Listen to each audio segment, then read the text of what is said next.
Oh shit.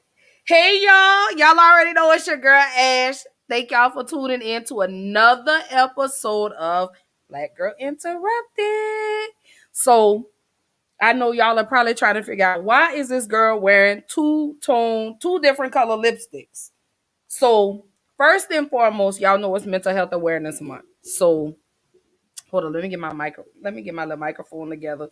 Let me get my whole life together over here. All right. So I'm wearing two color lipsticks, one pink, one blue for Miscarriage Awareness Month. So blue for boys, pink for girls. So that is what we are talking about tonight. But y'all already know before we even get started, let me tap in. Let me see how everybody's doing tonight. Y'all know I got to do my mental health check-in. So drop in the comments and let your girl know how y'all feeling tonight. It's Tuesday, one day before Cinco de Mayo. What y'all doing tomorrow? Who got some tacos? Who got the margaritas? Y'all let me know where the liquor at, baby. I'm trying to be wherever y'all at. Y'all let me know. Let your girl know. Let me know. But drop in the comments. And so before I even get started, I do want to say thank you to everybody that tuned in on Sunday. Sunday night I did an episode on suicide. And in the process of me discussing suicide, my daughter came to me and told me she was cutting again. So to give you guys an update, my daughter is good. Um, we are just waiting with the therapist. So y'all keep praying, pray for my daughter. Y'all pray for me. But I really appreciate all the love, all the support that you guys have shown me and you continue to show me.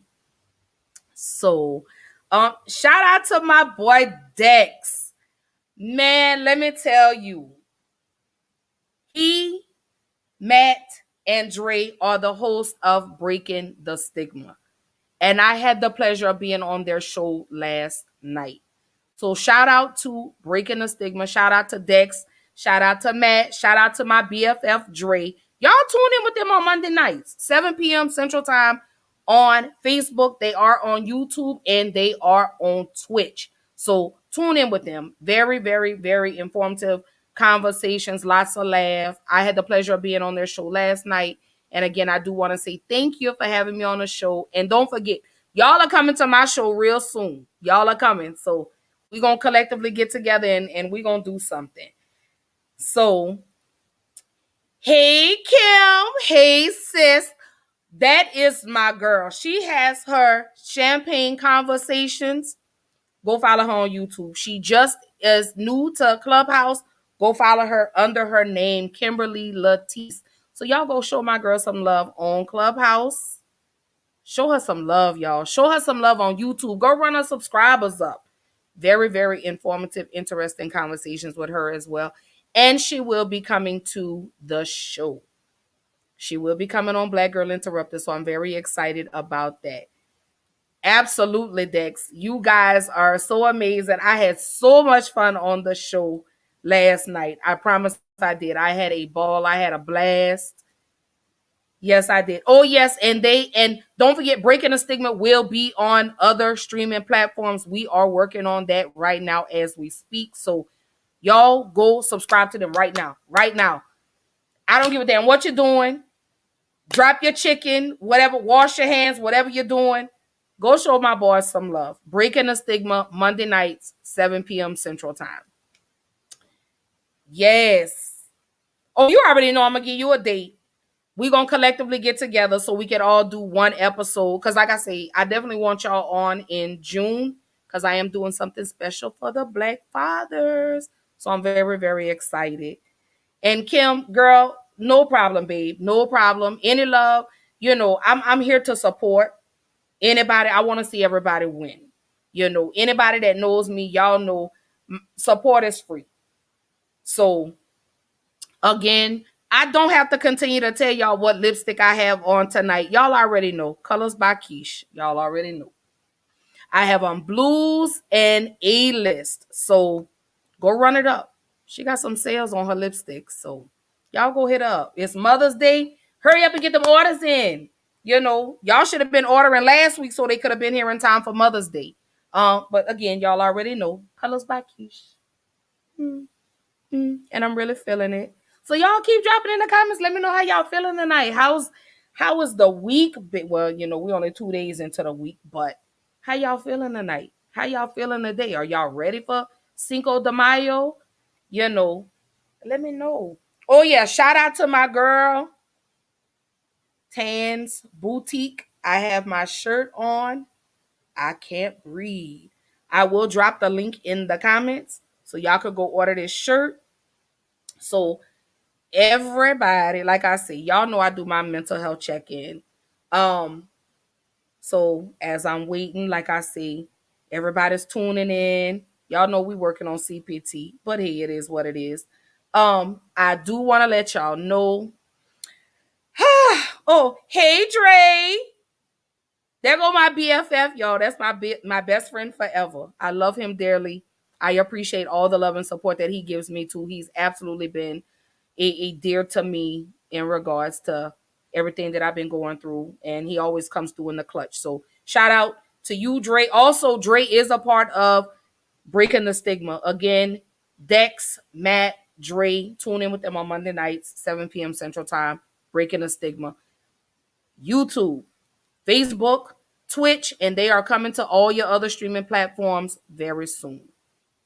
So, before I jump into tonight's conversation, y'all know this is like therapy for me. So, today made 2 months since the death of my father, since the day my father passed away, and today was a real hard day for me. I didn't even want to get out of the bed.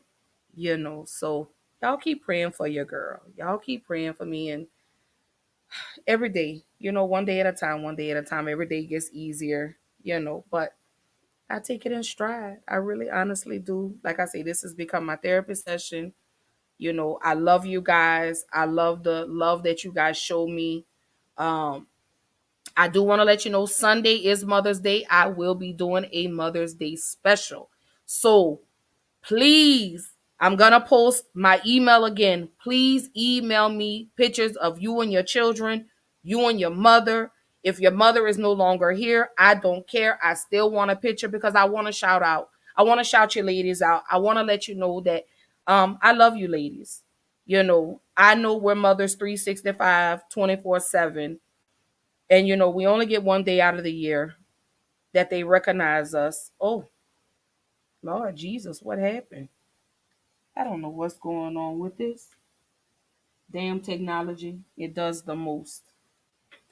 Let me see where it went. I'm so sick of technology. I'm still here with y'all. Let me see. Am I going to come back? Come on now, stream. There we go. Stream y'all be doing the most. But I just want to, take the time out and recognize you mothers. I know you may not hear it enough. But you guys are doing a fantastic job. We as mothers, we have a big task that we take on every day. We make sure the kids are fed, they're bathed. We make sure the house is taken care of. We make sure our husband or girlfriend or significant other, wife, whatever your sexual orientation is, we make sure that they're good. But we tend to get overlooked. So as mothers, I do want to shout y'all out. I do want to recognize y'all. So please, please, please, let me go ahead and drop the email. It is blackgirlinterrupted1@gmail.com. So please get those pictures into me. Like I say, I do want to recognize you ladies. I do want to shout you out and let you know that y'all are appreciated. So y'all keep tapping in. Let me know how y'all feeling tonight. I want to know like I say, it's mental health awareness. So y'all know every episode before I even jump into anything, y'all already know I do my mental health check-in. So talk to your girl. Let me know what's going on, how y'all feeling today. What's up? What's going on? You know, are you going through something? Do you need a hug? Do you need a text? Like I say, y'all saw what mental illness looks like firsthand. Having that conversation with my daughter on Sunday was absolutely eye-opening. And that's why I tell people all the time, stop thinking that mental illness is not real, because it really truly is. And it really does affect the Black community.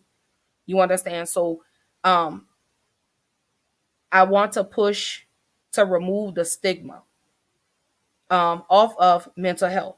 It's okay to see a therapist. Because you see a therapist, it doesn't mean you're crazy. So remember that. Always remember that.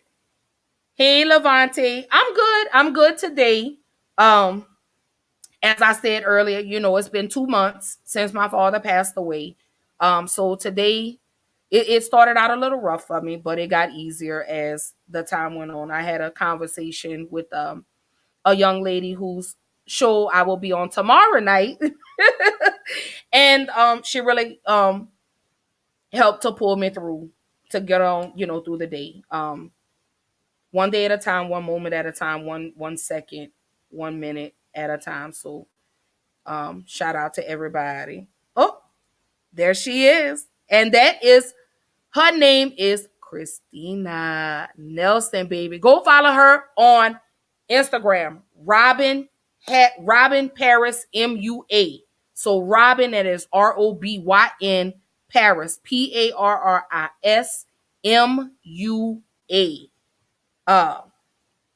So go follow her. So check in with us tomorrow night, 6 p.m. Central Time, 7 p.m. Eastern Time.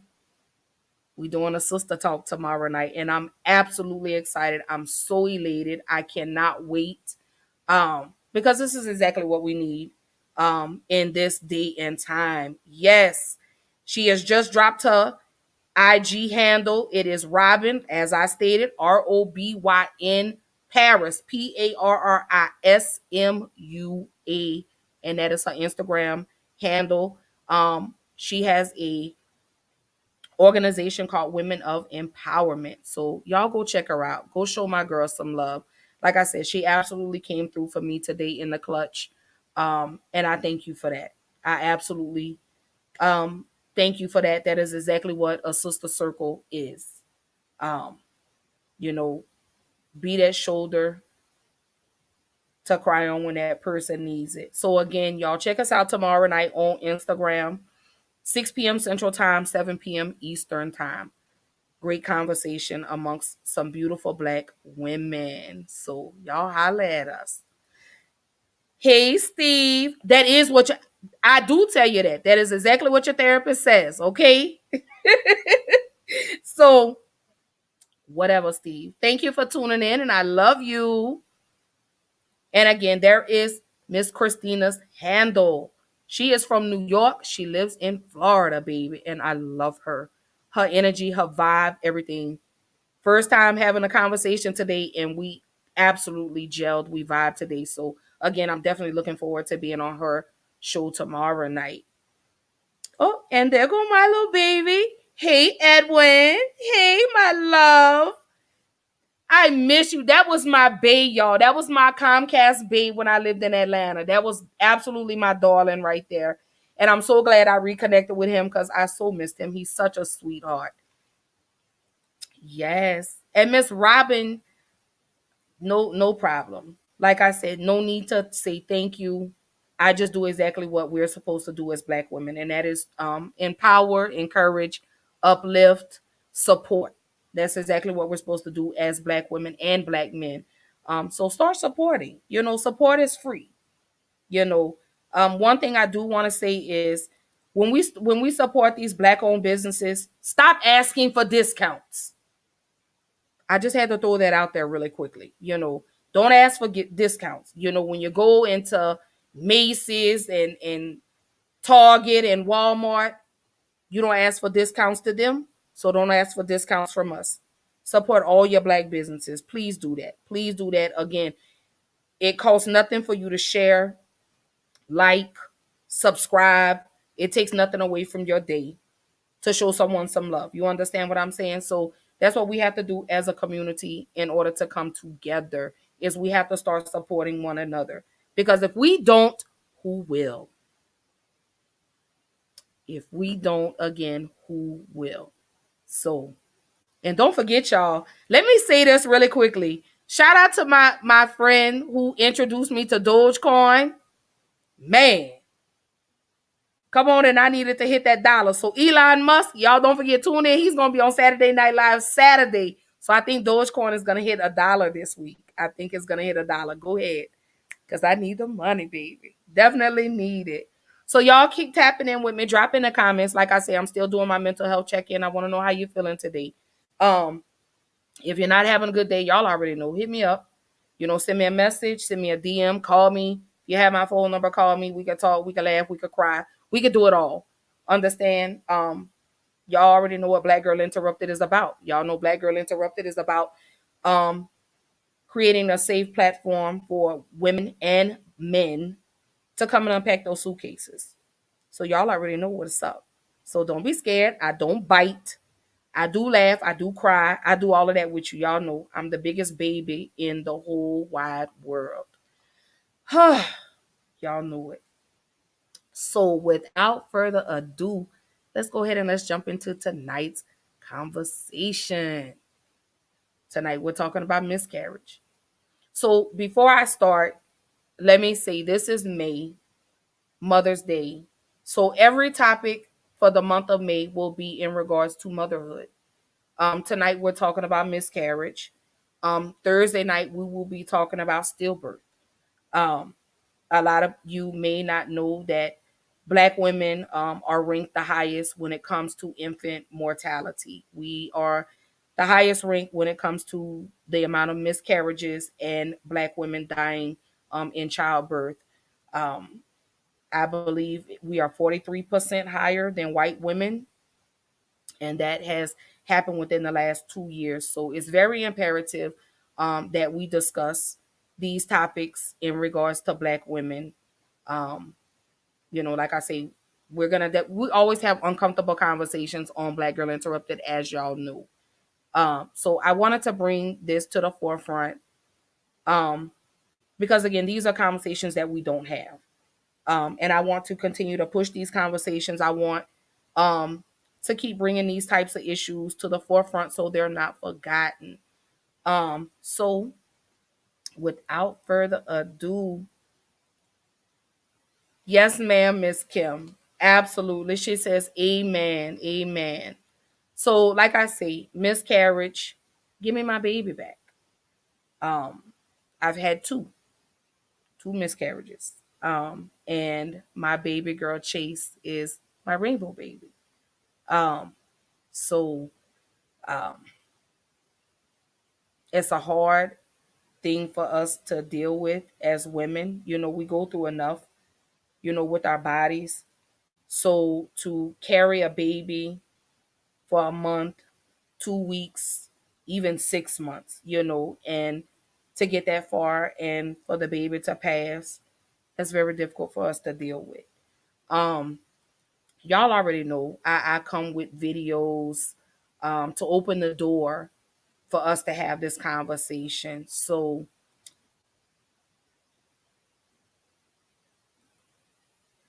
Miss Kim says she had one in high school and she dealt with it alone. Wow.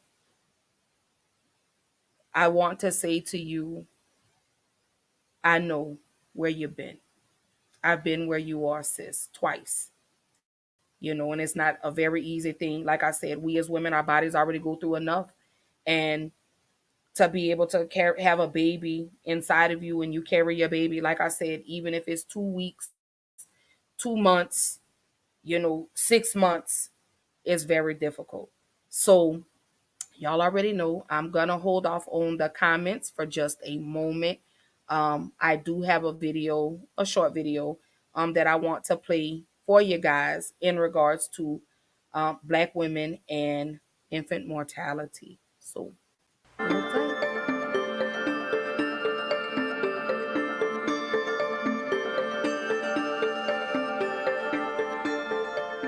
All right, in Health Watch now, a new report published in The Lancet is looking into how miscarriages impact women and society. UK researchers analyzed data from 4.6 million pregnancies in 7 countries. They found that the risk of pregnancy loss for Black women was 43% higher than white women, and stressed the current approach to miscarriage care must be improved. We want to bring in Siobhan Quimby. She is a professor of obstetrics at the University of Warwick, co-authored the study, and is with me now to break down these findings. Thank you so much. I know you are busy, so we really appreciate you squeezing this time in because it's a really important conversation to have. Let's go through the list. What did this study reveal? What are some of the potential causes of miscarriages, and how is it defined? So miscarriage means the loss of a pregnancy before it's viable or before the pregnancy could live outside the womb. And then there's lots of things that contribute to having an increased risk of miscarriage. So things like being overweight, by smoking, by having other medical conditions that aren't controlled. There's also more specific things like having blood clotting, intensive blood clotting. We also found that pollution actually increases miscarriages, which is quite an important consideration in today's industrial cities. Yeah, I found the list of contributing factors very fascinating. You expect, the health of the mother or the father to be a contributing factor, but then these outside factors like pollution, like stress. Can we talk about some of the external factors that contribute to a higher rate of miscarriage, particularly when we're talking about Black women? Yeah, so the finding that Black women were at increased risk of miscarriage was actually a surprise to the researchers. It's something that hasn't been highlighted before and something that we really need to understand more about. So it's a big question. Why on earth, are Black women more at risk of miscarriage? It seems difficult to understand. So all we can suggest is perhaps they have more of these risk factors. And we also think that maybe there's some social factors in certain societies. So I work in the UK NHS where healthcare is free at the point of delivery, but we still have a problem with Black women being reluctant to attend our services or access the services. So this is a complicated thing between physical and social factors, and it's something that we really need to get our head around and really make things better in the future. Yes, this is a conversation that we have been, having here in the U.S. about Black people and access. There's all this talk about, encouraging people to get the vaccine, and the conversation has been about vaccine hesitancy, but not enough about vaccine access. Can you find your way to a clinic to get the health care that you need? The Lancet report also found that women who suffered miscarriage from all ethnic backgrounds are more vulnerable to long-term health problems. I think this is a game changer because I think there's a tendency to sort of forget about the miscarriage. If a woman has a successful pregnancy, then the miscarriage is treated as a separate health issue from her past, and everything is okay moving forward because she had a successful pregnancy. What can you tell us about these sort of long-term health implications? Yeah, thank you very much for raising this. This is a very important point. So the first long-term health implication is one on your mental health. So we found that about 9 months after a miscarriage, in fact, 20% of women are suffering post-traumatic stress disorder. So the mental health aspects are really important. So it increases anxiety and depression, and actually there's even an increased suicide risk in people who've suffered miscarriage. So that's the thing that needs addressing immediately. Long term, we've also found that people who had a lot of miscarriages were increased risk of diseases like heart disease, strokes, and thrombosis. So that means that having a miscarriage is like a warning signal to really make sure that the rest of your health is as good condition as possible to then try and reduce these factors. So the point of our series is to say miscarriage really matters. It isn't something that shouldn't be talked about or should be hidden away by society or stigmatized. Every miscarriage is an important event in someone's health status. It should be looked at. Any things you can do to reduce miscarriage risk should be put in place. It is something you should seek doctors' help about. You should seek healthcare advice because that not only affects the miscarriage, it affects future pregnancy, your mental health, and your long-term physical health. So at this point, almost everyone must have known someone who's had a miscarriage. I've known several women who have had miscarriages, and particularly if the miscarriage is early on in the pregnancy, there's sort of a mild dismissal. It's sort of like, well, people have miscarriages, and just try again. That's kind of the attitude. The study calls for nations worldwide to provide better support for women after they experience pregnancy loss. So what are some of the ways that this can be achieved? What kind of care and treatment should be provided to help prevent miscarriages? So basically, first of all, it's a philosophical change to thinking about every miscarriage matters. Then when people miscarry, the first thing is you do need support from your family and friends. If you know somebody who's miscarried, you must say things like, I'm sorry for your loss. Appreciate that they've lost the hopes and dreams of a badly wanted pregnancy. And the first important thing is to talk, and particularly for the woman to feel they're able to talk about the trauma with their partner. Then if they have a prolonged or very excessive grief reaction, then further support is needed. So with counselling from maybe charities, from self-help things online, and if that's not enough, then through the medical profession. So the mental health side of it is really, really important because some people don't deal with their grief for a long time. Mm-hmm. Well, I hope that, doctors all over the world are digging into this. Siobhan Quimby, thank you very much. Thank you very much. Whew, that's deep. Like I say, we as Black women, as the doctor stated, it has long-term effects on you. Some people never recover. When I had my first miscarriage, it was right after I had my second child. I had my first, I was almost like, what did I do? Did I do something wrong? Um, and then I was, I was afraid. I was like, you know what? I don't want any more children. What if I get pregnant again? What if this baby dies? Then I got pregnant again in 2007. I was 8 weeks. I was supposed to have been 10 weeks, but the baby died at 8 weeks. Of course, the baby did not come out, so I had to have a DNC. And even still to this day, I think about how old my babies would be had I not have lost them. Would it have been a girl? Would it have been a boy? You know, um, and then 2009, I gave birth to my rainbow baby, and that is Chase. Um, Anybody that knows, y'all know Chase is a very special child. That little girl is just, um, she's just Chase. And so after that, I was done. I was done. I was done. So tap in, drop your comments. If you had a miscarriage, share your experience. I want to know, how did you deal with it? So Miss Robin says she had one in 2014. How did you deal with it? What did you do? Did you go to therapy? Did you go into support groups? Because there are resources out there for miscarriage. There are support groups for infant loss and awareness. So Steve says Georgia leads the nation in pregnancy mortality for Black women, regardless of age or income. Right. As the doctor stated, we're 43% higher now. And then you also have women that are dying in childbirth. And again, these are conversations that we don't talk about, and we have to talk about it. Steve says, racism. No, it is not.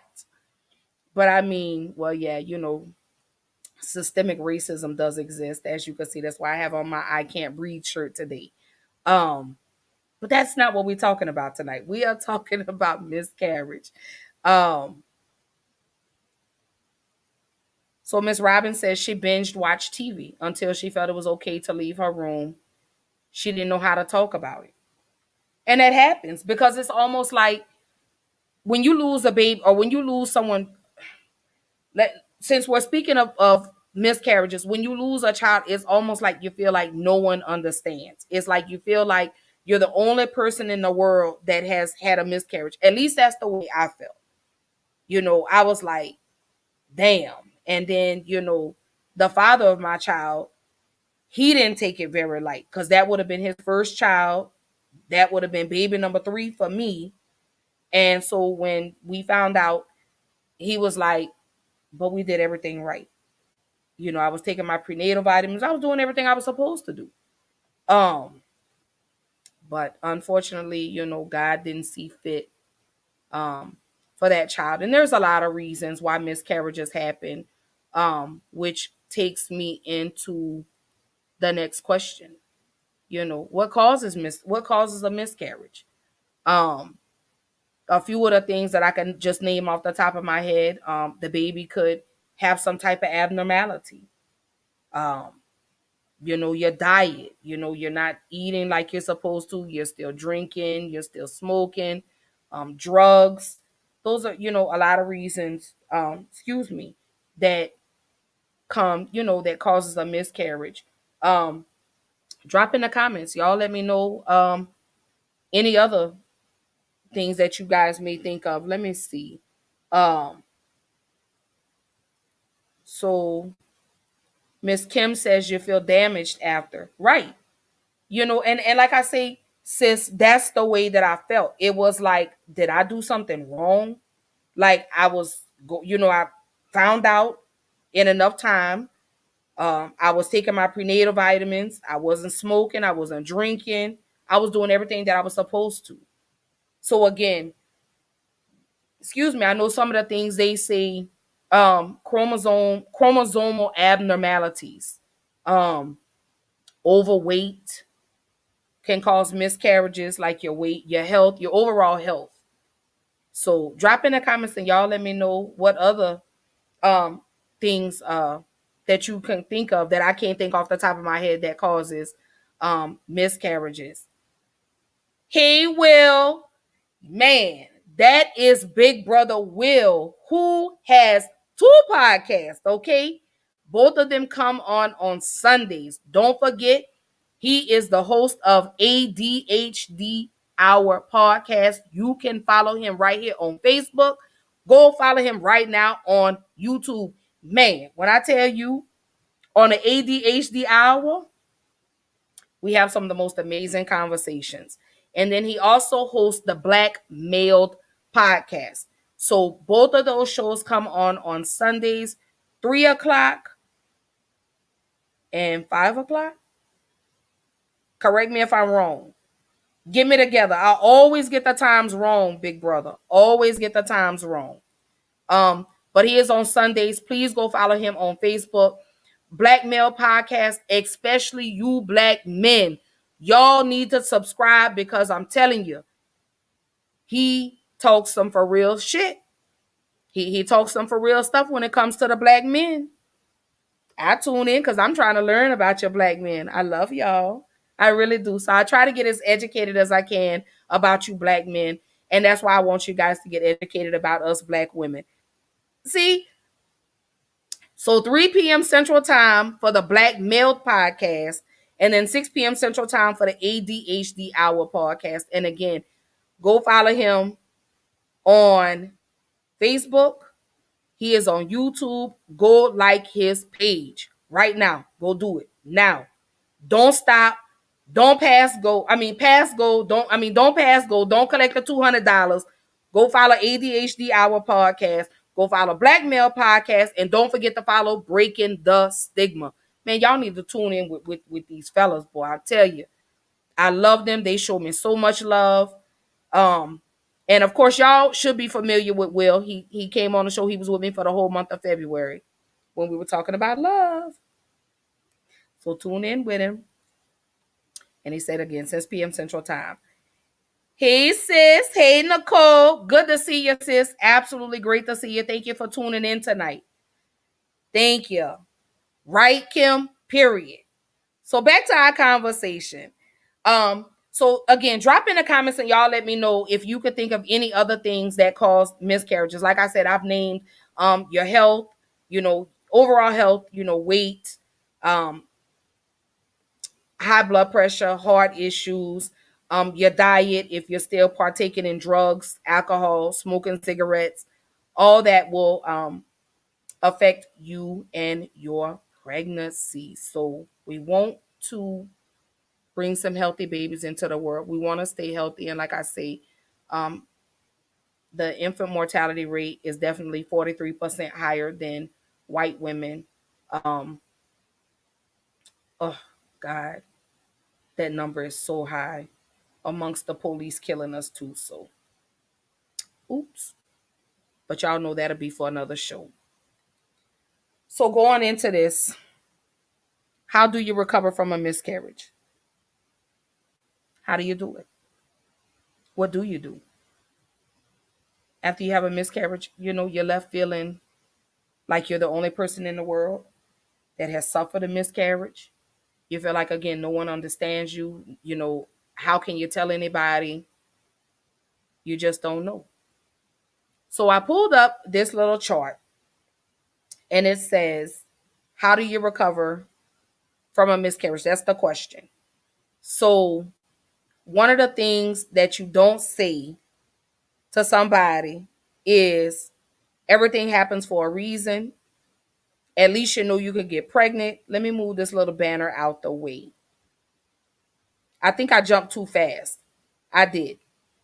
So my apologies, y'all. So this is how do you speak to someone who just experienced a miscarriage, and then we're gonna go back to how do you recover from a miscarriage. So my apologies, y'all. I'm just going too fast tonight. So one of the things, this is just a list of things that you don't say to someone that has just had a miscarriage. Do not tell anybody that it happens for a reason. Because I feel like if you tell somebody that, you are just so you are just so cold-hearted and you're callous to tell somebody that everything happens for a reason. No. You don't tell someone that has probably struggled to get pregnant, and when they finally do get pregnant, they lose the baby. So to tell them everything happens for a reason, I think that's enough, you know. I probably have to sit on my hands, for that. I probably have to sit on my hand. So another thing you don't tell anybody is at least you know you can get pregnant. Really? Why would you say that?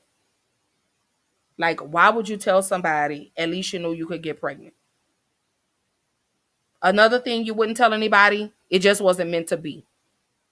I think that one right there would be enough for me to slap you in your face for you to say something like that. I don't know. That's just me. Because I think everything on this list, I think is just so cold-hearted and callous.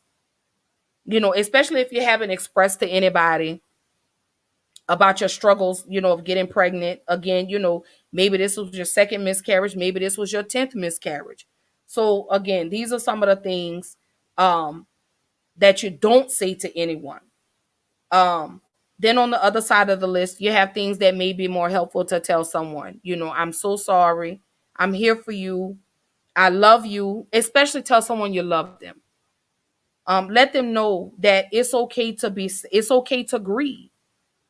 I think the biggest thing that sticks out to me in regards of things that may be helpful to someone that has had a miscarriage is, how can I support you? What do you need from me? How can I help you along the way? Even if it's just a shoulder for them to cry on, even if it's just someone for you to just, hold their hand and you just listen to them cry and you just don't say anything.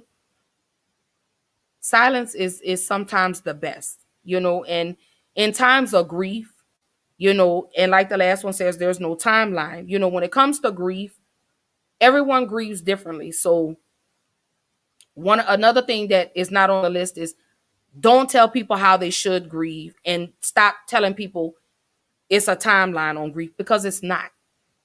They may be doing okay today, they may be doing okay next week, but who knows how they're going to feel in 2 weeks? Who knows how they're going to feel 3 months from now?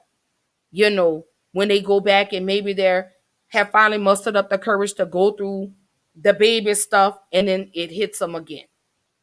So be empathetic with somebody. If you've never experienced a miscarriage, I don't wish that on anybody.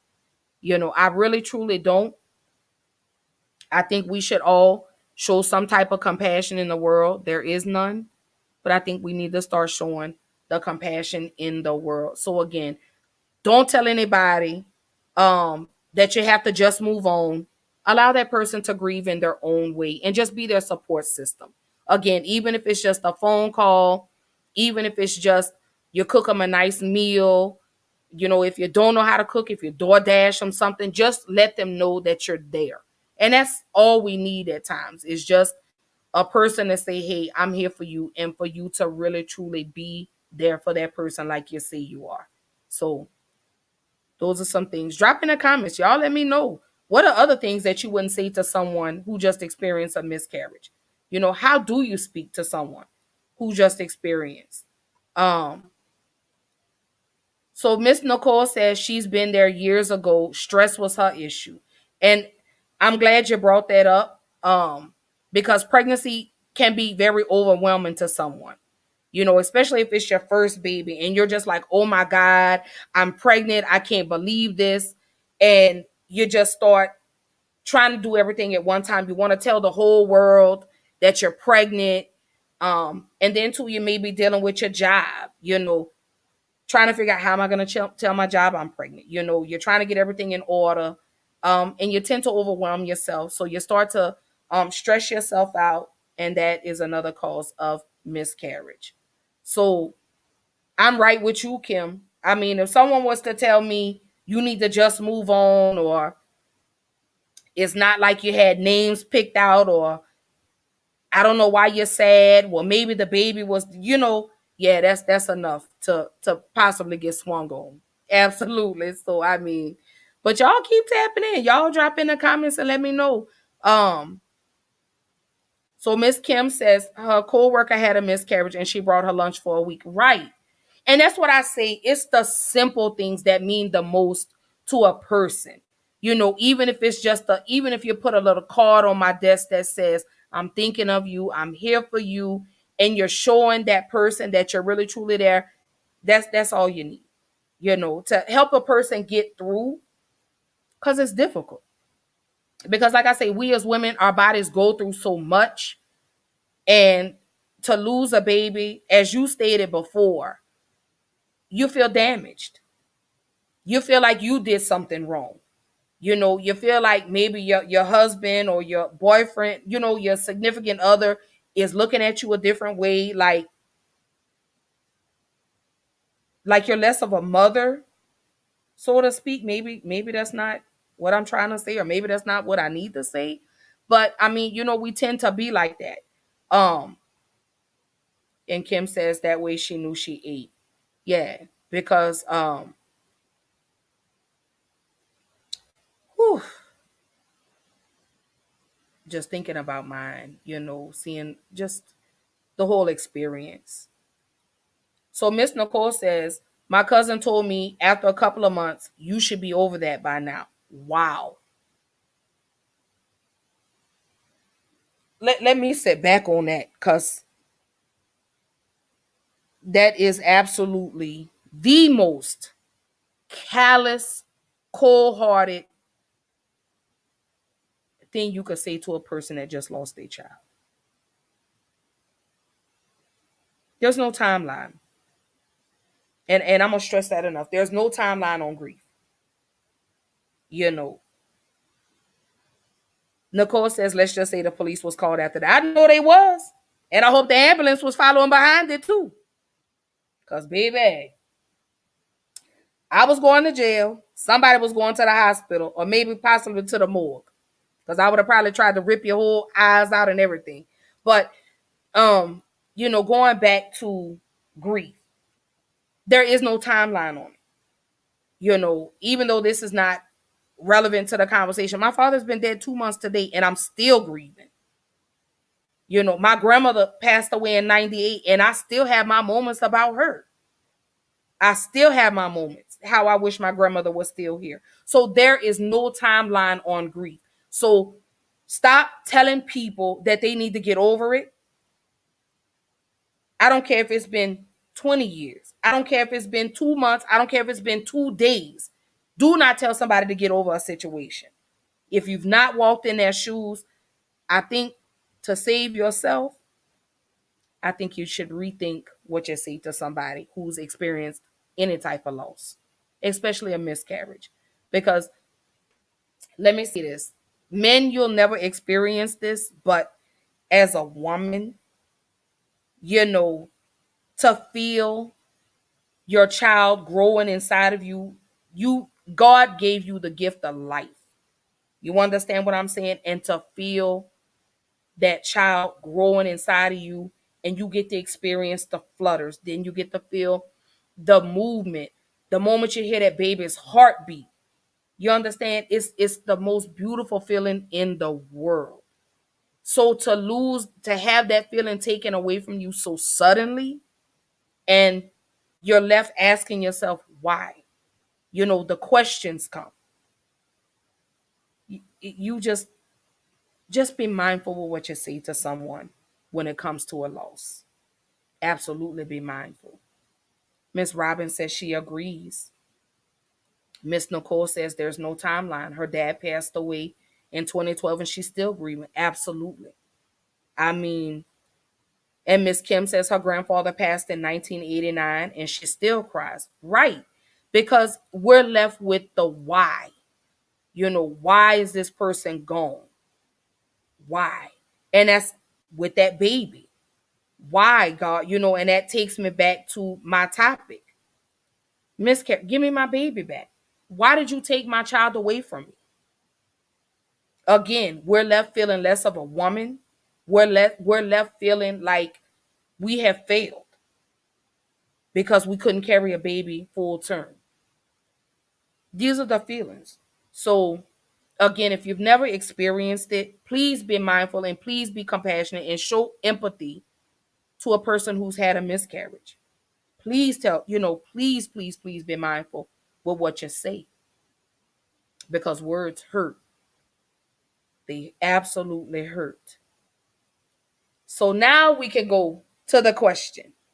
How do you recover from a miscarriage? How do you recover? What do you do? How do you pick up the pieces of your life and move on? How? Nicole says, I will never forget hearing my baby's heartbeat for the first time. And she said that was way back in 1992. And here we are in 2021 and it still affects her.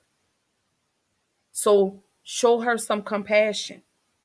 So, Nicole, I want you to send me a picture of yourself so I can shout you out on Sunday for Mother's Day. This is exactly why I chose and selected the topics for the month of May because they all pertain to motherhood. You know, um, again, if you've been pregnant, if you've never been pregnant, that still doesn't mean you're less of a mother. You could be a mother figure to someone's child, whether it be your niece, your nephew, your little cousin. Maybe you have godchildren. You're still a mother to me in my eyes. So I love y'all. Salute to y'all for that. But again, how do you recover from a miscarriage? What do you do? What are some things so let me ask you this. And I want to know from my ladies, even maybe my fellas that may have had a girlfriend or maybe your wife has experienced a miscarriage. What did you do to help what did you do to help her recover? My ladies, what did you do to recover from your miscarriage? For me, I prayed. Maybe after a year or so, I stopped asking God why. Kim says, that's a hard question. She said her child will be 23 and she still has that what if moments. And you're gonna have those. You're gonna continue to have those, and it's in your right to still have those what if moments. So do not let anyone tell you that you should be over it. Like I say, I don't care if it happened 2 years ago. I don't care if it happened 20 years ago. I don't care if it happened 2 weeks, 2 months, whatever. You're still obligated to have those moments. Because I think we all think that. When you have a miscarriage, we all ask, what would my child be doing right now? What would I be doing right now? If my child would have lived, long enough. Like I say, my first miscarriage, I was 4 months, 4 months when I lost that baby. And my second baby, I was the baby died at 8 weeks. There was no heartbeat, and it was just like the week prior. When I first found out I was pregnant, I heard the heartbeat, and then the doctor was like, you're coming up on your 2 months, so It's time for you to for your other. And so when I went back for the ultrasound, no heartbeat could be found. And they immediately sent me to the emergency room. Uh, and of course, I'm asking the radiologist, and of course they can't tell you.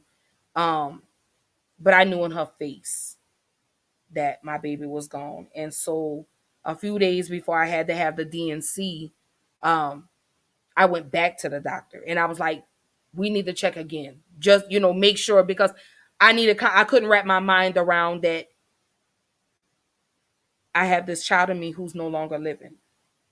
And I always wonder, was it a girl? Was it a boy? Even my first miscarriage, was it a girl? Was it a boy? My child would have been 17, and then my baby that I had in 20, the baby that I lost in 2007, my baby would be 13. So I wonder, you know, was it a girl? Was it a boy? I still think about that. And I'm like, I look at the ultrasound pictures because I kept them. And I'm just like, wow, but I think um God that I was able to pull through. Um, and I think that was right my first suicide attempt, maybe right after, right before. It was along that timeline, because it did affect me mentally. Because I was like, I've lost two babies. So what do I do? I've lost two babies now. I would have five children. Maybe would have just had three. I don't know, but so Miss Nicole says first she asked the Lord to give her strength to move on with her life, and He did. So Nicole, let me ask you this: um, do you have those what if moments? I know Miss Kim said she did. She still has those what if moments. So Miss Nicole says she got counseling. She says she was a week away from 5 months. So she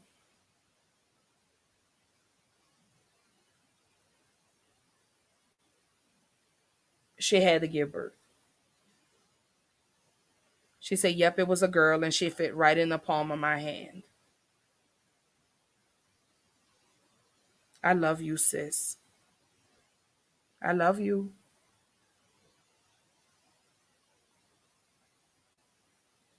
I'm here. If you want to talk about it, I am so here. I'm absolutely here. A week away from 5 months. So she had to give birth. And that's the most difficult thing. That is the most difficult thing we as women go through. Thursday night, Nicole, I want you to tune in. Uh, my homegirl Nicole, her name is Nicole, will be on with me Thursday. We're talking about stillbirths, and she's gonna share her story. So I want you to tune in. I want you two to link, connect. I'm gonna put you two in contact with each other, um, and definitely continue to give you all the support you need. Even I don't care if it was 1992. Uh, Nicole says she still has those moments. She still has them. So like I say, there's no timeline on grief. There's no timeline on grief. Kim says she's sorry. Again, this is exactly why I do Black Girl Interrupted. It's because of this. This is why. We as Black women, we are sharing our stories. We are helping somebody else that's gone through what we've gone through. This is absolutely why I love what I do. I find a joy in being a safe place for my sisters to share their stories. I absolutely love it. Um, okay. And if not, you could always go back and watch the replay, but I'm still gonna put you in touch with my homegirl Nicole, and you can talk because it's been 2 years for her. 2 years, 3 years. I believe it's been 3 years since she lost her baby. And again, he was full term, but he was a stillborn. So Nicole says, thank you, Kim. She says, thank you, thank you, thank you. Um, but again, y'all, this is exactly why I love doing what I do. This is exactly why I pour so much of myself into doing this. This is why I had to pull myself together because I had to come back for y'all. Not just me. I had to come back for y'all. You know, I needed y'all. I really truly did. I needed y'all. Um, y'all have absolutely given me the strength. Almost like I'm Popeye and y'all are the spinach. Y'all have just been great support to me. And I absolutely appreciate it. And again, this is why I do Black Girl Interrupted. Is not only do I enjoy the conversations, but I love being able to bring my sisters together and we have healthy conversations and we are able to show love. We are able to show compassion and empathy to one another, whether we've experienced it or not. We've come together and oh my gosh, y'all don't even know. This is the greatest thing ever. So I thank God for allowing me to be the voice for you guys and being able to create a platform for you guys to come on here and unpack that suitcase that you've been carrying, that suitcase of pain, that suitcase of trauma. I love it. I absolutely love it. And I'm going to continue to do it as long as the Lord allows me to do it. Whew. So y'all know I have my moments. Y'all know I get off subject, but y'all know I can get right back on. But yes, Nicole, she was 9 months.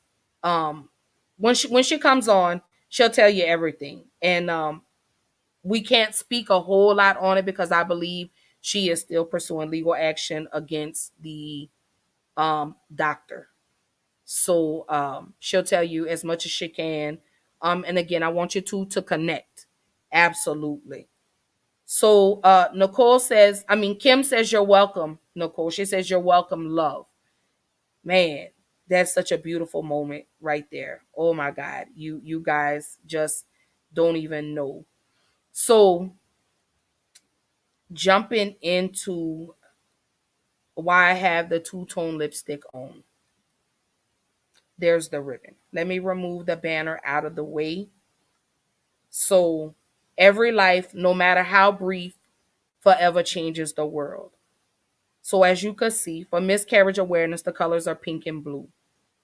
Blue for boy, pink for girl. So as you can see, that is exactly why I have my pink and blue lipstick on for tonight in support. Um, and for every woman in the world that has suffered a miscarriage, I love you. Take all the time you need when it comes to still having, you know, having to take the time out, still having those what if moments. I absolutely say grieve. Take all the time you need. Take all the time you need. Like I say, if it takes 10 years, if it takes 20 years, you take all the time in the world that you need. Um, you guys, you ladies are so amazing. You ladies are absolutely amazing. You ladies are my hero, my sheroes. Let me say that. Y'all are my sheroes. So it's fair that I shout you out. It's fair that I recognize you every day. So yes, ma'am. So yes, she loves what the lipstick represents. Yes. So these are infant loss awareness colors. Blue for boy, pink for girl. Y'all remember that. Um, show your love. Show your love. So y'all already know, before I jump into my last question of the night, and as we proceed to move into the final thoughts, y'all know I come with videos. So in this video, um, she discusses the biology behind the miscarriage. So this gives you a little more information in regards to why Black women why we're higher risk for miscarriages. We've been talking a little bit about losing a child, a miscarriage, and we want to find out why it's happening, and that's the question that we get asked all the time. Why is it happening? What's going on? So it can be really divided into three things. One is unexplained. We have no idea why it's happening. Most of the time, it's something that is a genetic thing that happens spontaneously. So, you know, when eggs and sperm come together and they mix and they have to divide into cells evenly, those chromosomes need to pair up in pairs. Okay. And when the chromosomes don't line up the right way, we call that aneuploidy. And when that happens, the pregnancy doesn't develop the normal way, and women will miscarry. Right. Sometimes it is due to maternal factors, so something's in the female uterus, the shape of the uterus. Sometimes people have what's called a Mullerian anomaly, which is a big word to say when the uterus is forming embryologically, it doesn't form in the right shape. And then when a pregnancy tries to implant in the unusually formed uterus, it miscarries. So that would be a maternal factor.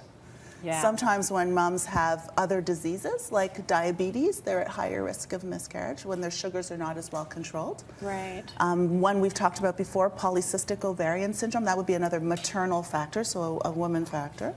And then in the fetus, if the fetus is developing abnormally congenitally, so just the way that it's folding and dividing, it doesn't happen normally, then that would also end in miscarriage. But the number one reason is genetics that are sporadic, no control.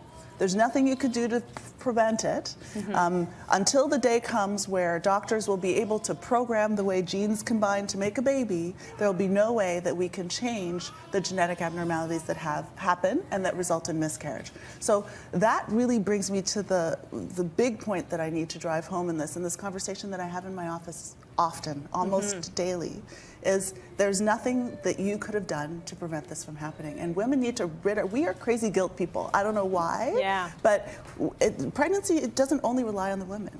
The pregnancy also relies on the man, who relies on the genetics, the combination. A lot of this is random.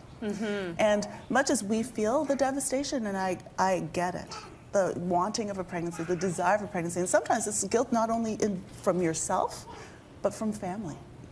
Which is brutal. Yeah.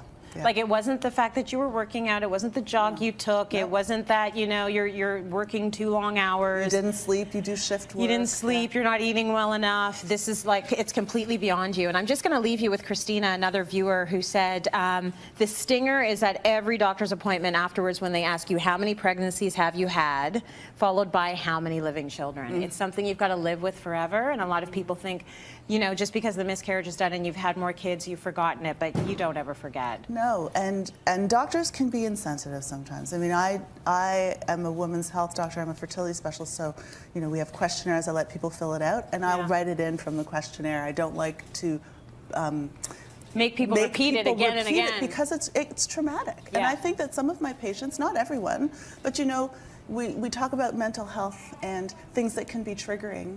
And having to talk about it every single time you have a doctor's appointment can also be triggering. Right. And this can actually put people into depression. So it's also important to know that you have healthcare providers, and there are mental health care providers that are there to support women, and we have that in our office to support women, not just from the medical perspective. Yes, you're bleeding. I'll make sure you get the medications and make sure your uterus is clear. But also, are you okay? Yeah. Because this is a lot. It's a lot to deal with, and sometimes even the partners don't know how to handle it. So patients and individuals need to know we need to talk about this. We need to know that there are supports and there are people who can help us through this, and you're not alone. Yeah, you're not alone. You're not alone, and you didn't do it to yourself. Find the resources and keep the conversation going on Twitter. So at CityLineCA, if you have any questions for us or other topics you want us to cover, we will cover them. So you heard that, ladies. It's not your fault. We are not to blame. There are a multitude of things in regards to why we have miscarriages. It's a multitude of things. As she stated, chromosomes, you know, another thing, the genetics from the person that you are pregnant by. So, again, these are conversations that we don't talk about. You know, Kim says that's absolutely. So, like she said, it's a barrage of things in regards as to why we have miscarriages, especially Black women. We're high risk for, we have diabetes, drink, alcohol, drugs, cigarettes, all of that. So it doesn't have the fact, like she said, stress. Um, but one of the biggest things, it's not just you, because it takes two to make a baby. And I love the fact of she said it affects your mental health. So it takes me back to my list, that I had pulled up that says things that may be helpful. Tell someone, I'm sorry. Let them know you're here for them. You love them. Validate their grief. Let them know it's okay for you to, it's okay. It's okay for you to be sad. It's okay for you to be sad next week. And then the biggest thing, like she said, when we as women have to go to our when we get our well woman checkups every year, and they ask that same question, how many pregnancies have you had? How many live births have you had? You're reliving it. Yes, I went on to have one more baby after that.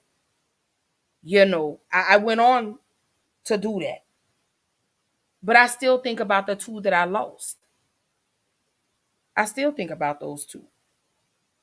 Were they girls? Were they boys? Could I have done something differently? You know, did I take the wrong prenatal vitamins? Did I eat the wrong thing that day? Did I drink the wrong thing that day? All of that played a part. All of that I still think about. You know, um, right, Nicole? Absolutely. Because it will drive you into depression. And like she said at the end, you're constantly reminded of it. When she said at the end, at the end of the video, when you go to the doctor and they ask you how many pregnancies have you had, how many live births have you had, so here you are, you got to go back to 23 years ago or 14 years ago or 2 years ago and say, yeah, I have two children, I've had 4 pregnancies but 2 live births.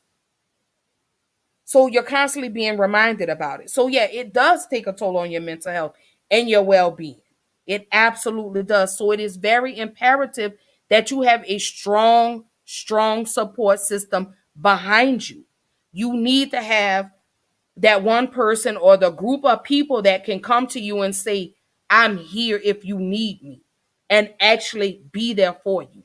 Instead of just saying, oh, I'm here for you, and they may call you a week or so, and then after that you don't hear from them anymore, and now you're back to feeling alone because you feel like, oh, well, this person told me they were going to be here, and then they don't. So not only are you still dealing with the loss of your pregnancy, but it's like now you're back to feeling alone again. So it's very imperative that we create healthy sister circles. We all need somebody or somebodies to be able to talk to. We need to have that village of Black women where we could sit down, have healthy dialogue without the judgment. We want to be able, and that takes me to, when it comes to submission, I need to be able to submit to my friends. Am I safe with you? Am I safe to have these conversations with you and don't have to fear that when you get upset with me, you're not going to throw this back in my face? If that makes sense. So y'all ladies, help me out. Did that make sense with what I just said? In regards to uh being able to do that. So Nicole says, for a long time, I would not leave the house because I didn't want to see any babies and didn't want anyone asking me questions. Right. She said, I was still so very hurt, but by the grace of God, I was able to handle it. Nicole, you said exactly what I was trying to get out is you've told everybody that you're pregnant and then you don't see them for a few months and they say, "Oh, have you had the baby yet?" And then here it comes. You have to explain to that person. So it's almost like you're almost healed. You got the band-aid on, and then it's like somebody comes and rips it off. And you got to relive that all over again because you have to tell somebody, "Oh, well, I had a miscarriage or this happened," and and you're reliving it again, you know. So thank you, ladies. I'm so glad that what I said, I wanted it to make sense because again, when it comes to friendships and your support and your circle, we need that.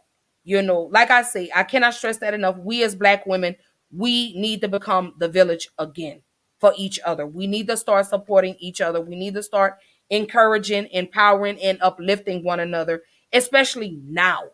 You know, Oh God, I just cannot stress that enough. We have got to support and love on one another. It's a must we do it. Black women, we are so disrespected. We're underappreciated. And we do it amongst ourselves. We do it to one another. We do it to one another. So we need to change that. We absolutely need to change that. So we need to make a difference. And we need to bring that sister circle back. Because, baby, let me tell you, us Black women, when we collectively get together, oh, I love us. Oh, I love us. Because, baby, I think we are the sun, the moon, and the stars. I think we are the whole damn solar system when we all get together. So, y'all give me an amen on that. Black men, y'all give me an amen on that. Because, baby, when you see us Black women walk in the room, that's when everything lights up. We are the sun, we are the star, we're the moon, we're everything. We are the whole entire solar system. So shout out to my ladies, that melanin baby. Shout out to y'all. So Kim says, yes, we do. It's enough hate from the outside world. We need to love on each other. Absolutely. Like I say, us Black women, when I tell you I stand 10 toes down behind you, I do. Black men, y'all already know I rock with y'all. Y'all already know. So, back to the conversation. Back to the conversation. Pregnancy after miscarriage. Pregnancy after miscarriage. Can I say that when I got pregnant after my first miscarriage, I almost felt, let me not say I almost felt, I felt like I was being disrespectful to the child that I lost. And I felt that way for a lot of reasons. Because although it had been 4 years,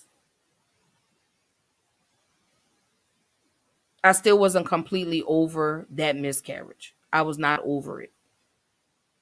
It had been 3 years, 4 years, about 3 or 4 years. I wasn't completely over that. And I felt like my baby's going to come back and haunt me because it's almost like I forgot about that baby. Like I was replacing the baby that I lost with another child now. So I felt guilty. I felt an absolute stomach of guilt. And so when I had my second miscarriage, I felt like God was punishing me because I didn't completely grieve for the first loss. And here I am pregnant again. And now here I am with a second loss. And I'm just like, I should have waited. Maybe I shouldn't have had another baby. Maybe I shouldn't have got pregnant after I lost that child. But that was the way that I felt. I don't know if anybody else felt that way. But I did. I absolutely felt guilty. I felt maybe if I have another baby, it would help me get over the baby that I just lost. And again, I heard the heartbeat and I was elated. I was over the moon, only to go back 2 weeks later and there was no heartbeat. So in that moment, I said, why, God? What did I do? Why would you take another child away from me? Is it because I didn't wait long enough to, between the last miscarriage and now this one? I felt all types of emotions. I didn't get the support from my family. The guy that I was dating at the time, he tried to be there for me as best as he could because he was hurting. So it's like, I'm hurting, he's hurting. His mother was hurting because that would have been her first grandchild. So in that moment, we didn't know what to do. It was like we're all hurting, but didn't know how to help each other.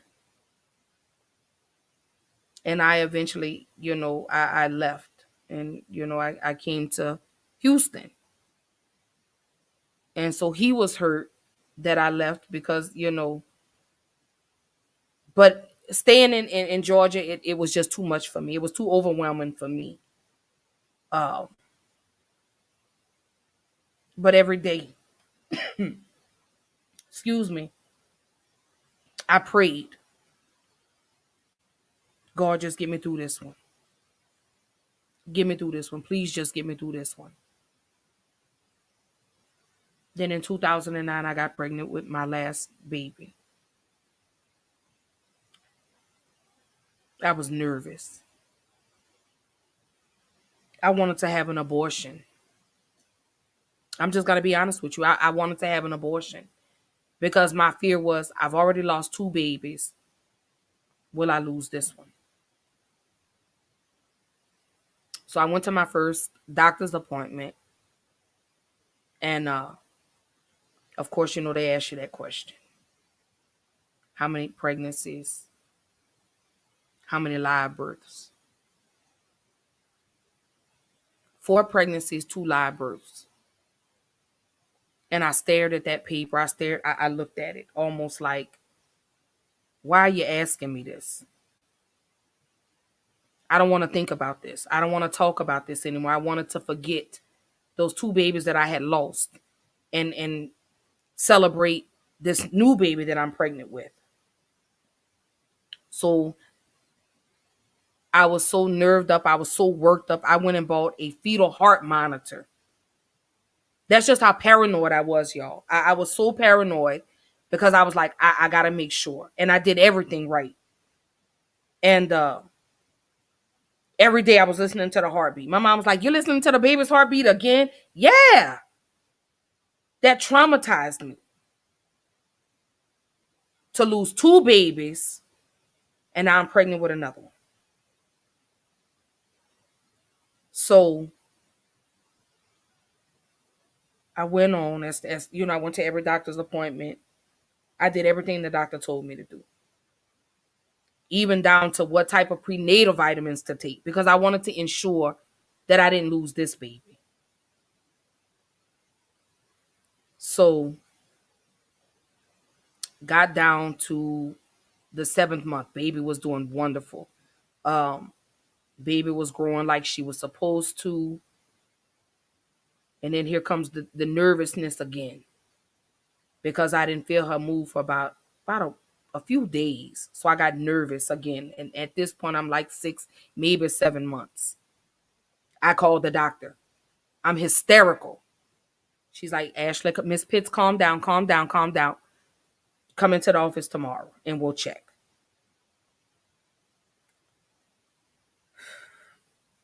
Do you know I could not sleep that whole entire night? Y'all, I could not rest. It was almost like, you know how a child is waiting on Christmas because they want to open all the gifts. That's the way it was for me. I couldn't wait. So I go into the doctor. You know, of course, I do everything you're supposed to, pee in the cup and all that other good stuff. And she said, well, how long has it been? I said, I think it had been like maybe 4 days, 3-4 days that I hadn't felt the baby move. So she said, so she, she hooked me up to the little monitors. And no sooner than she hooked me up, whoosh, whoosh, whoosh. You're hearing the baby's heartbeat. So I felt this sense of relief come over my body because I was like, whew, okay. She said, that baby heart just moved. She just laying in there. She said, not all babies are active. Some babies just chill. And that's exactly what she said. So it brought a sense of relief. But I was still nervous because she didn't move as much as my first two. My first daughter was very active. So that's what I was used to. My son was very active too. So that's what I was used to. And with this baby, she didn't move a whole lot. So it made me very nervous. It made me very paranoid. So finally it got down to the 9 months. And at that point, that's when you start going to the doctor every week. When you get into the 8th month, you go every 2 weeks, and then 9 months you go every week. So it came down to, we had to determine the delivery date because I had 2 C-sections. So she was going to be the 3rd. And so my baby was due on October the 31st. She was due on Halloween. So she said, well, we could take the baby on the 23rd. I say, no, let's go and take her on the 19th. I'm tired of being pregnant. So she's here. I delivered my baby October the 19th, 2009, and she is now 11 years old. And she is so lazy. That little thing, when I tell y'all, she is so lazy. Kim says her last girl was a lazy ass feeder. She said, I ran to my doctor thinking she was gone. She says she's still lazy 17 years later. I know. So that's the way it was. It was like, because I was so nervous after those 2 miscarriages, and she was not as active as the first 2. So it made me very nervous. I was like, oh my God, I'm panicking. I'm like, oh my God, please don't tell me this is another one. But she's here now. She's 11 years old. She's going to the 6th grade. She is my 8th child, and I thank God for her. Not just her. I thank God for my other 2 children as well. But she's my rainbow child. Like, she is the one that looks the most like me. But she's just amazing. At 11 years old, she's got the soul of a 40-year-old person. Michael Jackson is her favorite artist. She loves Coming to America. She loves watching Madonna videos. I love her. Brenda, girl, that Chase is lazy, honey. When I tell you that little thing's so lazy.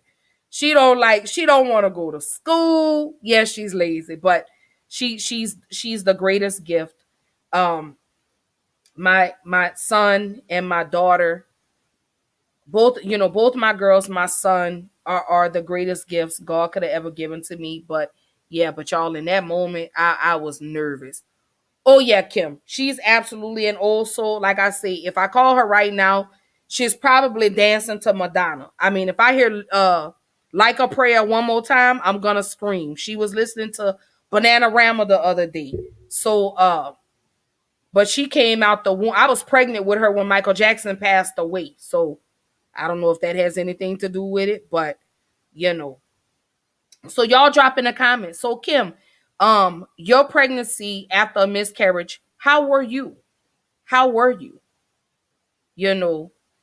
Miss Robin, after your miscarriage, did you get pregnant again?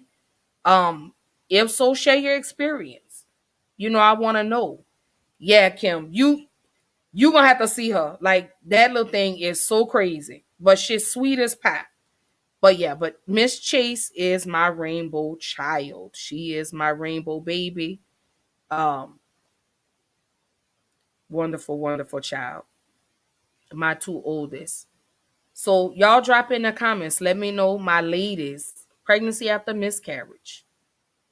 How did you feel when you found that you were pregnant after your miscarriage? When you gave birth to your rainbow child?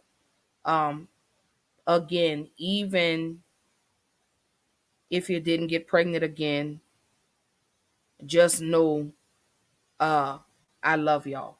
I love you so much. Miss Robin say absolutely not. She say, girl, I didn't want one to begin with. Well, I tell you what, girl, if you want one, I got a 20-year-old, I have an 18-year-old, and I have an 11-year-old. You let me know which one you want. Preferably take the 20-year-old so he can eat you out of house and home.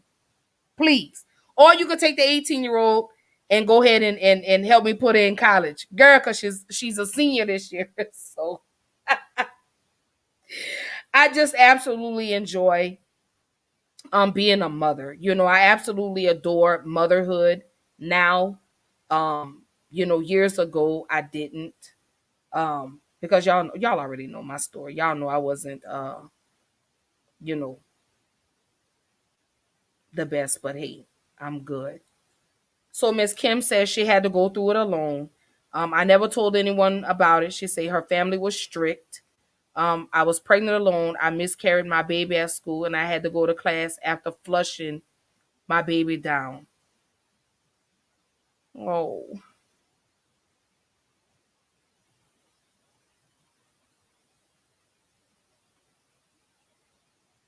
Kim,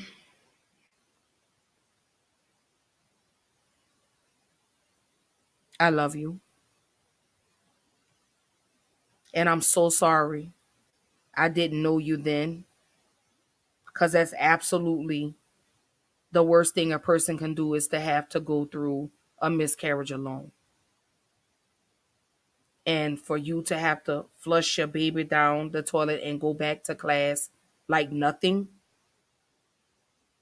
you absolutely need me in your circle. You absolutely need Kim.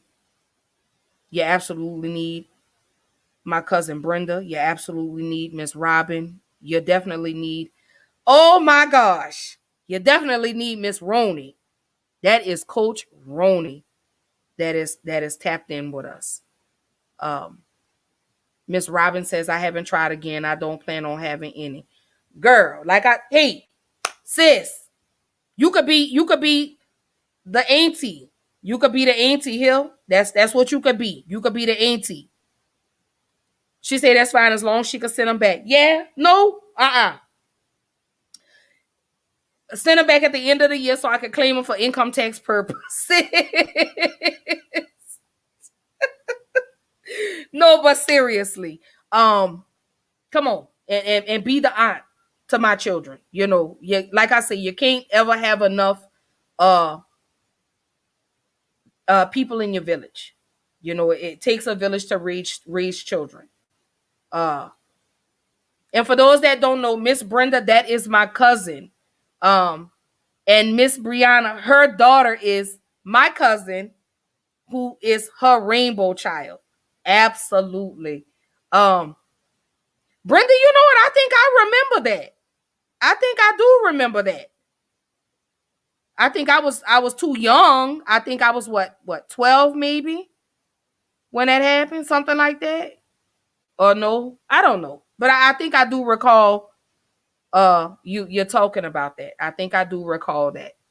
Um Robin says she's sorry, Kim. She says she's so sorry. Kim says that's why she doesn't talk about it. She said I miscarried alone and she was in pain for 2 weeks. Miss Roni, hey girl, good to see you. Y'all tap in with Miss Roni. Her husband is Coach Low, honey. Big Country Sports. That's Big Low Country Sports. Y'all tap in with him. Football. He is a diehard Atlanta Falcons fan, but despite him being a Falcons fan, he absolutely talks great football. He absolutely does. He does great film studies, great breakdowns, and he has very unbiased conversations. So y'all tap in with Big Low Country Sports. Please go tap in with him. He is on YouTube, and go find him on Facebook as well. But hit him up on YouTube. That's where he's at. I always tune in.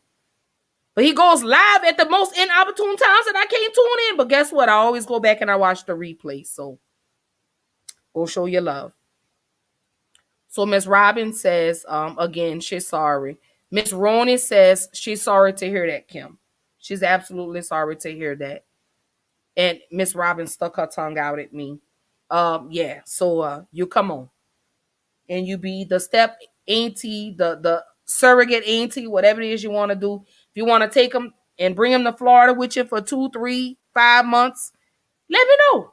I'll bring them down on 2 wheels, girl. Bring them down. So Miss Kim says, thank you, everyone. Y'all's words are so kind. You know, Kim, that's what a sister circle is about. This is what I mean when I say a village. You know, this is exactly what you need amongst the other young ladies that are on here as well. We all need each other. You know, your story may not be my story, but I could absolutely be empathetic with you. I could absolutely cry with you. I could laugh with you. I could be the shoulder that you need. You get what I'm saying? So no need to say thank you. We're doing exactly what we as Black women are supposed to do. That's what we're doing. We're doing exactly what we're supposed to do. And that is to love on one another. That is to uplift, encourage, and empower one another. So my cousin Brenda says, yes. Yes, I do recall that. But I'm so glad my Bree is here because she's so gorgeous, y'all. So let me share a little story with y'all. So I saw Bree, oh my God. And I remember her just being this chunky little girl with these thick, poofy ponytails. Now she's this grown woman that's about to get married. Oh, where did the time go? And I love her oh so much. I love her. And shout out to my cousin Brenda, who has absolutely been my rock my whole entire life. But I just want to say thank you to you for being my rock and helping me go through and deal with the loss of my dad. Her and my dad were very, very, very close. So I'm all she has left of my dad. So she just loves on me a little more than the others. Don't forget. I'm Harold Melvin, and they're the Blue Notes. So my cousin says, yes, we do need each other. Absolutely. We absolutely do need one another. We do need to love on each other as much as possible. Like I say, support is free. It takes nothing away from you to share whatever anyone's selling, whatever it is that they're doing. It takes away nothing. So please, y'all show some love. Show some support. Let that person know you're thinking about them.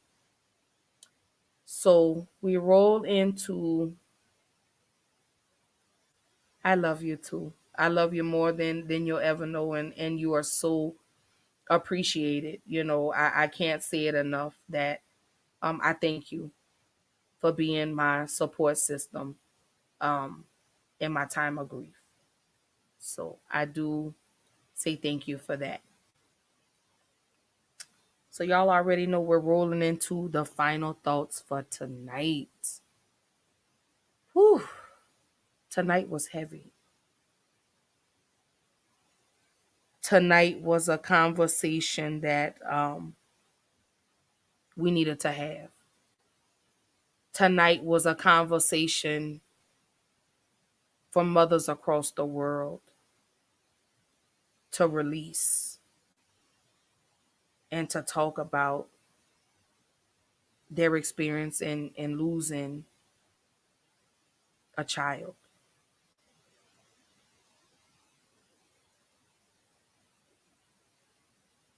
You're left to feel, you're left feeling alone,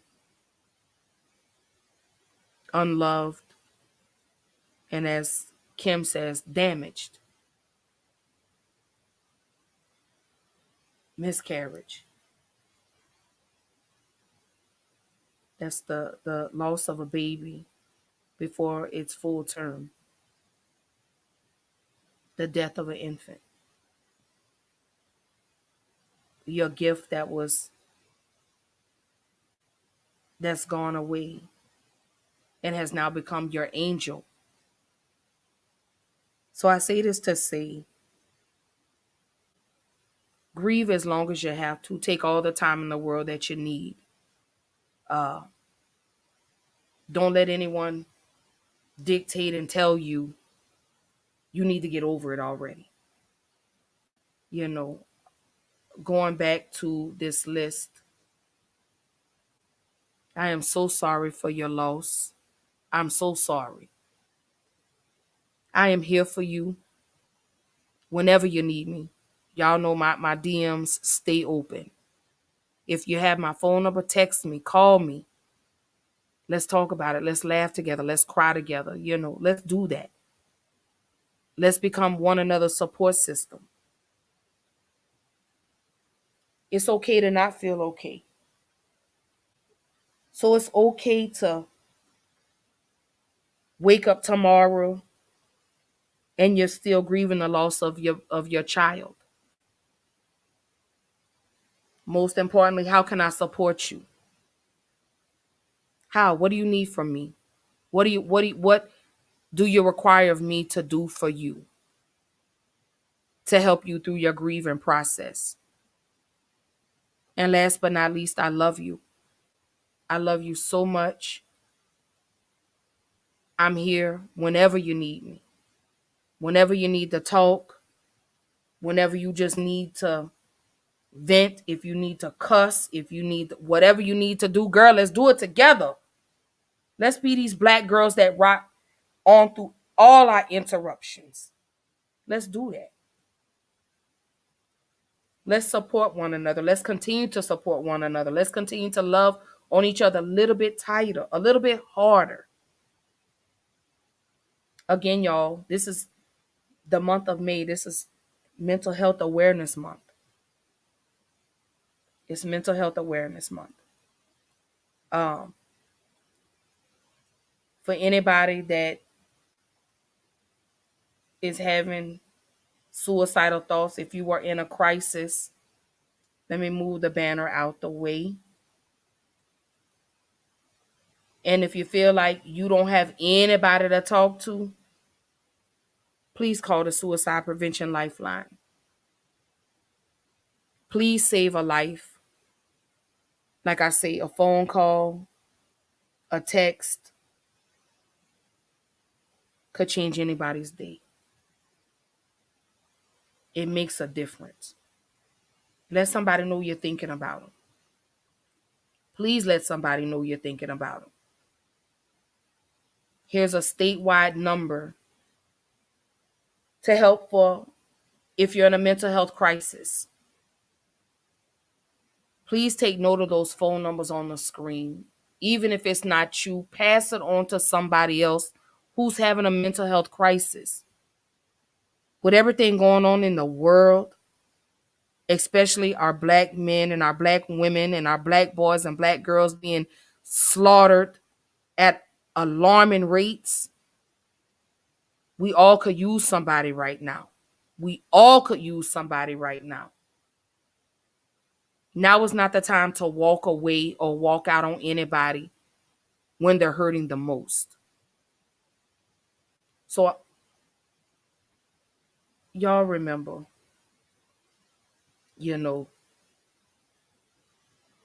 Black Girl Interrupted is here.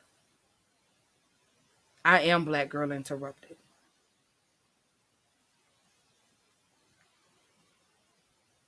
I'm your shoulder.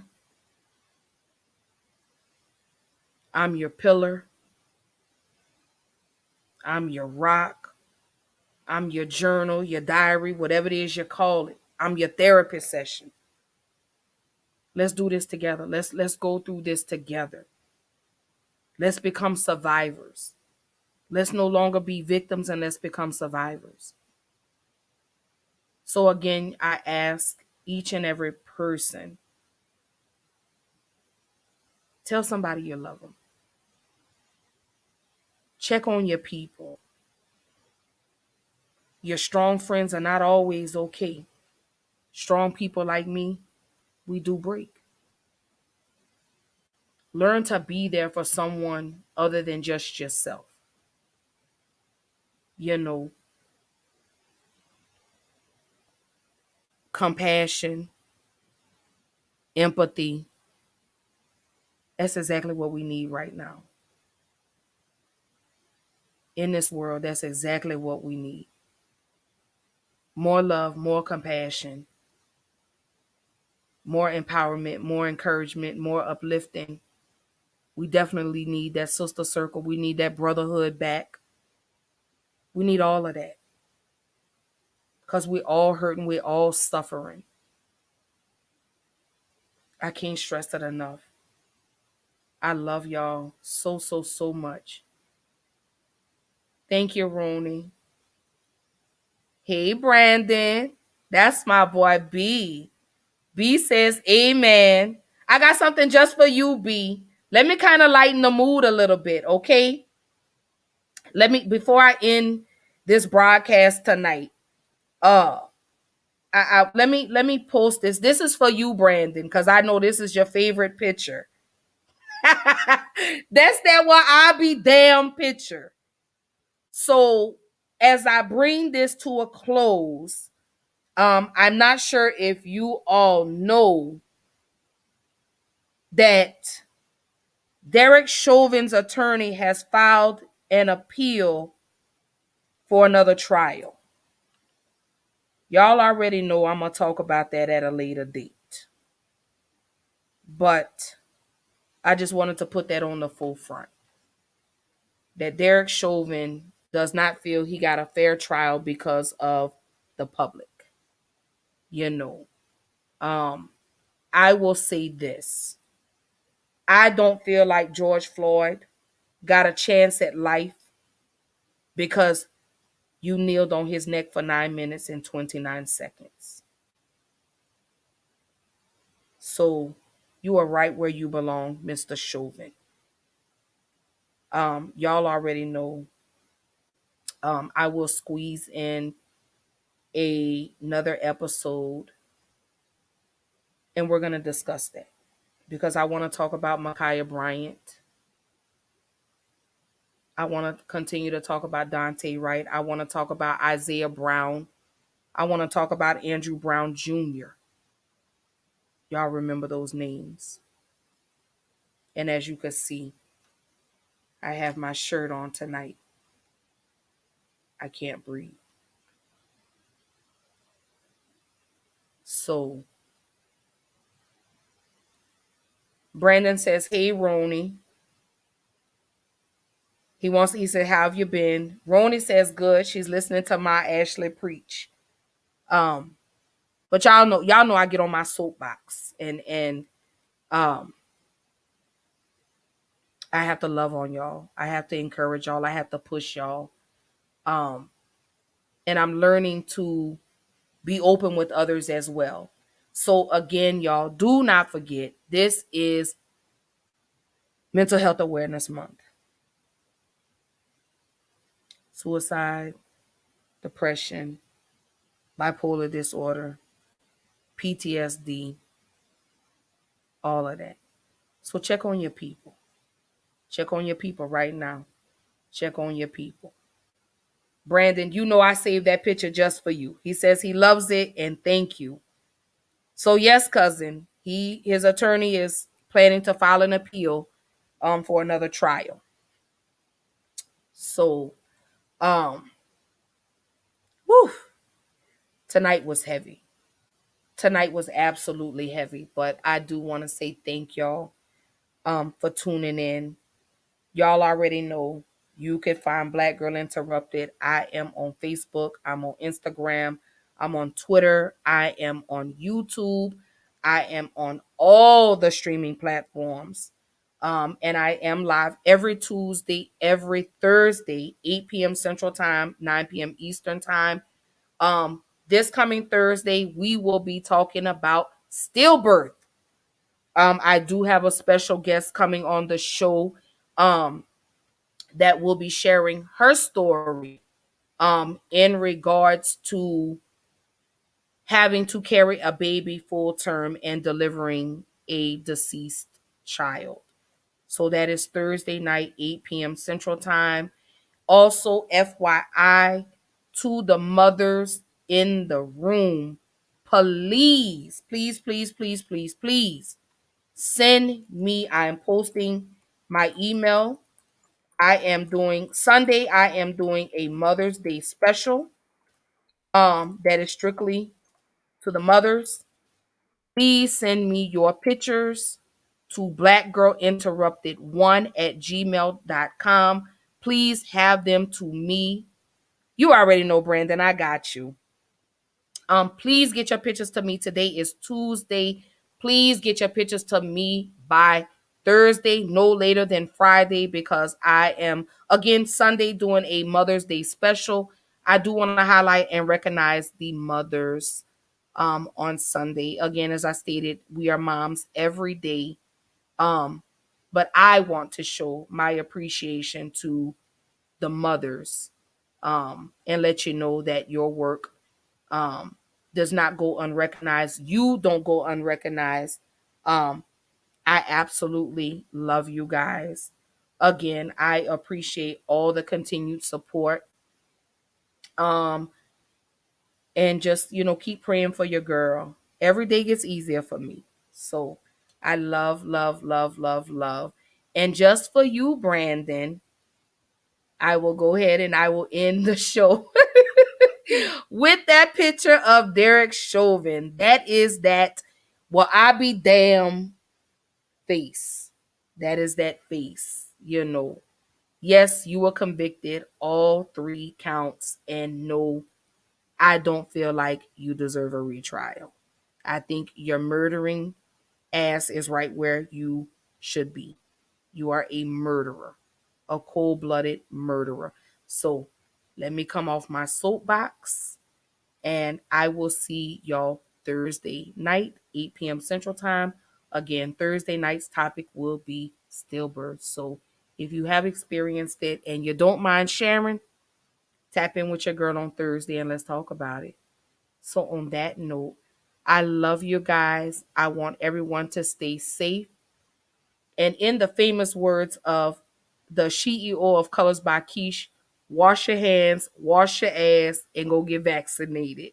So, I love you, and I'll see y'all Thursday.